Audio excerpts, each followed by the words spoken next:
I see. That escalated quickly.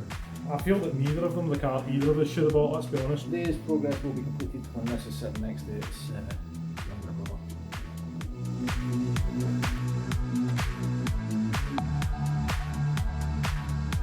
Morning. Hello. It's now day 2 of the Focus build, or the Focus unbuild and then rebuild. So we have started to get the engine side by side and strip them apart. Yep. And so far we have found one or two challenges. So on the whole, things are going well. It looks like the blocks are identical, which is what we expected. However, there are differences, as we mentioned before, stop-start among others, and we've identified where those differences manifest in the ECUs.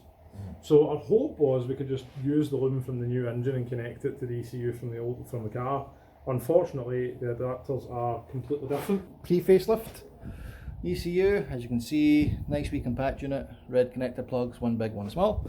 And if we go into the facelift, we have completely different big fat ECU, different connector plug, and they're both the same size. So, problem we're going to have here is we now need to transfer the loom. The whole loom. Yeah, the whole loom, which is a nuisance because it connects to everywhere, but we knew this getting into this was going to be a challenge. Yeah. The other thing we've been investigating is the injectors, because it's commonly accepted that when you use direct injectors that they're coded to the ECU. Now, from a bit of reading online, what that actually, it's the same way people refer to DNS codes. They're not actually codes, they're values used for a purpose.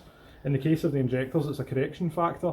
I can't tell you more than that because I'm clueless, but they are needed. These values, I think they're hexadecimal values that you configure in the ECU using tooling. Looked at the injectors, the new ones, and they've all got the same values on them, serial numbers and info like that, but we've taken notes of them. The problem we have is that I don't have the old injectors because they're away at a tuning company in England getting flow tested, so we're going to just need to fire it in, fire it up, and hopefully see if it starts. Why can't we just throw this ECU in your car? Central locking, stop start, map. Why do you not want all these things? I do want central locking. Aye, well, okay. My keys won't work with that ECU. We probably could bastardise it, but we're just entering a realm of sheer hell doing that. I'm going to caveat that for the viewers out there. I think it does way more than just run the engine, but I haven't got a clue. Well, it's better. I mean, we don't have the technical knowledge, all we have is the capability. I'll tell you what I do know for a fact, the immobiliser chips in the ECU. Well, it definitely needs to be cheap. Aye, it does. Right, well, let's start swapping looms over. It's interesting seeing the two engines side by side. So my car's a 2012 62 ST3, 75,000 miles on the clock, and it's lived a lot of its life, I gather, in Scotland. This engine is from a 2017 Facelift from England. Aside from the obvious spillages of coolant and oil, the actual block is much dirtier and it just looks a lot older than the new unit. The unit looks as if it's rolled off an assembly line, frankly. And frankly, I'm giving up on England today. I can't speak it. I'm just going to parlez-vous français. so everything here is fuse box, so don't need to worry about that. Then following thickly down, we've got disconnect this pipe here that goes to here. This is already disconnected. I'm presuming it's been something else that goes to the radiator perhaps or something. We've got one here which is already disconnected. That needs to sit underneath. MAF sensor, actually, know that one. MAF, so that will sit over this side.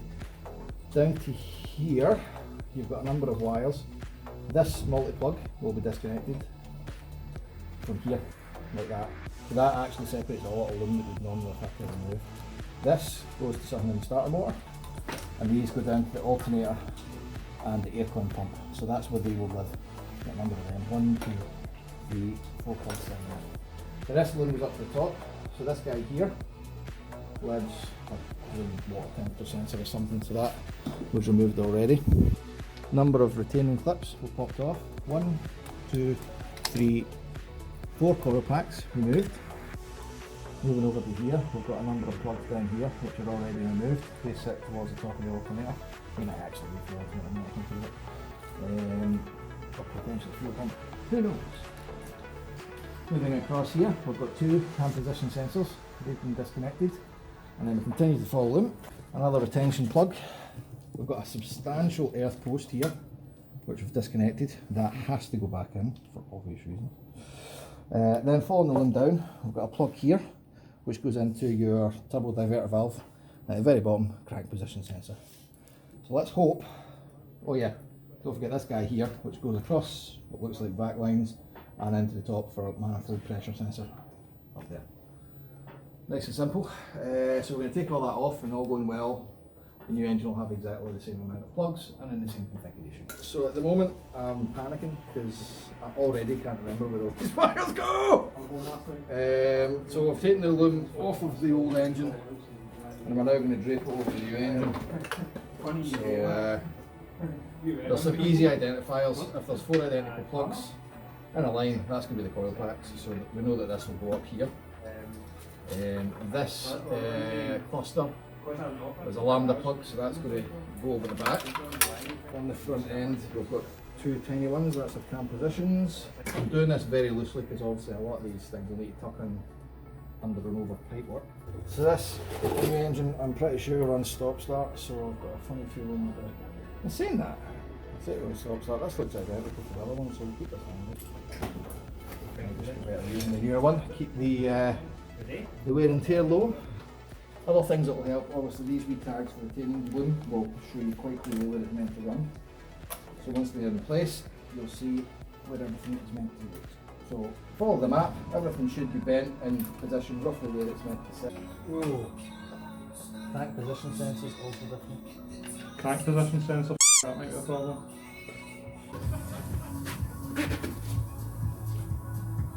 Sorry, units is in. Sorry. Mark 1 pre to post facelift difference. Crank position sensor will need to be swapped over.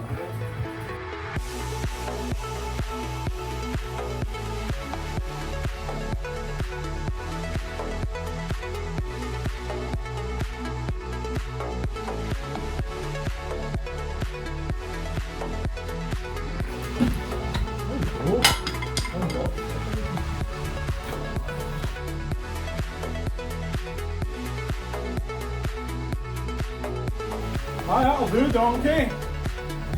Now we're putting the box on. Sorry boys.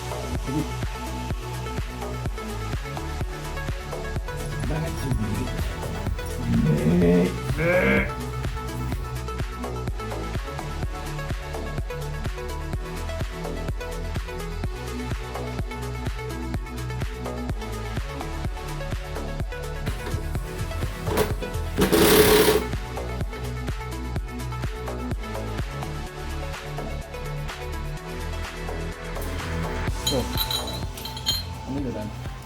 No, no, I wouldn't. Absolute, complete undiluted cost. I'm delighted to do your problem. That grease. For the absence of doubt, back when I had Mark 2, this is the bolt that fell and the gearbox fell out. One bolt. Forks are good. Oh well, guess that's part of the engine then. And sweet. Some. But what I need to know is, do you really want that back in your car? I do need the electricity, unfortunately. Right, so let's all stand back and admire our handiwork. Cap back is attached, I'm just tightening it up. We've dressed most of the engine up. We've taken a few things off that's going to fill with the old slam panel. Things like hoses that are normally push cut, we couldn't get off, so we're just going to, make that up as best we can. The rest of it's all sort of connected up. We're looking good. We're running out of stuff to do. So the big man's underneath having a nap. Suck my... He is actually now having a nap. Now he's put the tarmac on. It's obviously putting up a bit of a fight, simply because we should really have done that before we put the engine in. But hey ho, it is what it is. So while he's doing that, I'm putting the hubs back on. Now, we had a lot of grief taking these off. We were hammering, we were swearing, we were hating life in general. So putting them back on, we're going to do a wee bit of due diligence on this. So this is the pinch bolt that holds the lower ball joint on. It was the biggest offender out of them all. We were hammering and all sorts. So I'm going to dress this before it goes back in. So there's an unthreaded bit. There's an unthreaded bit that actually will sit through, that gets most of the corrosion. So this is 80 grit sandpaper tape. So I'm just going to stick around it, run it over each side. We don't need it to be shiny, but we certainly need it to be lustrous.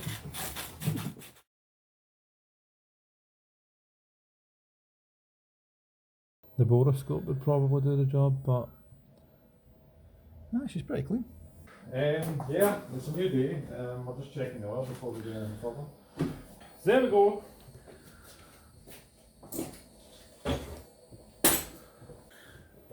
Okay. So clear a space and gearbox oil. Hi. Right. Glad we put all the stuff in. Yeah, so am I. I'm just thinking that. Right.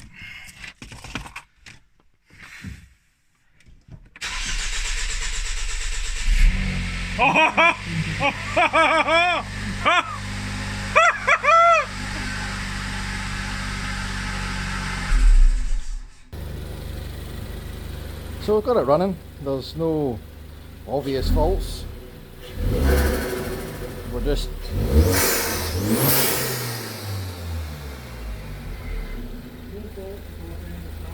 absolutely no faults in any cylinders.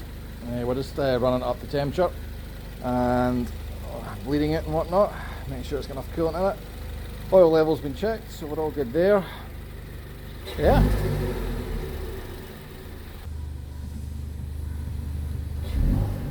Have you discovered any danger to manifold yet? No danger to manifold as of yet. That's positive. It's positive.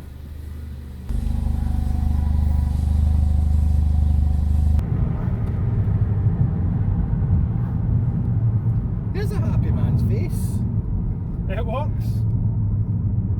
I don't know why I'm surprised with our expertise and genius and our luck that we so often do things like this and it just goes, no, it doesn't go well. No, I am surprised. I'm astounded. Straight in. So what have we learned? A facelift engine will fit in a pre-facelift Focus ST. Yep. With ease, with one exception. Well, with a number of exceptions. Fundamentally, you will need obviously the original loom, which will need to be transferred because the new facelift ECU and the original car's ECU, they're not going to talk to each other. Well, they might, but they're going to cause a lot of problems. The simplest way, retain your own ECU and transfer the loom over. As we found, the one snag with all of that was your crank position sensor. We just took off the old one, put that on the engine as well, and it seems to have started and ran without any problems. Key note, you will understand from mechanics and car people everywhere that injectors need coded. Evidently not on this car. I have been googling this till I'm blue in the face. There was no info about it, so we just went with it and the car started. So that's two concern points that weren't an issue. So yeah, if you want to go for it, obviously the big problem that caused us to do this in the first place was a Ringland failure, a problem that plagues all of the early Focus STs. This will solve the problem. The later cars have had this issue, whatever it may be, resolved. Put a wee one next to that statement with a line at the bottom saying information obtained from the ST Owners Club, maybe a lot of horse. Yeah. What's really interesting is the condition of the engine. We're a bit mind blown about what's going on here. So we drained the oil that it came with, and it was as clean as it was cleaner than if it had come out the bottle. I mean, if you put engine oil through an engine, regardless of how quickly you take it out, it's going to collect debris on the way by, and it's going to get dirty. It was immaculate. We've had a look through the oil cap at the cams, even on the outside of the block. It looks like brand new alloy. It's very, very odd for a car that's meant to have been a 2017. For whatever reason, it's just mint. It's absolutely pristine. So here's hoping that whatever roaming that may bring gives us some luck in the long term. We're actually going to treat this like a new engine. We're going to give it a run in for 500 miles, keep the boost low. Then we're going to do another oil change, just in the off chance for some reason this is brand new. If not, no harm, no foul. At least it's a good break-in procedure anyway, and it'll keep the engine looking a bit fresh and safe, healthy, happy. Feeling good about life. The car drove in here on day 1. We spent 5 hours. On day 2 we spent 8 hours, 9 hours. Day 3 we got here and done some final checking, topped up the gearbox oil, that's about it. Call it an hour tops. So that's your total time to do this.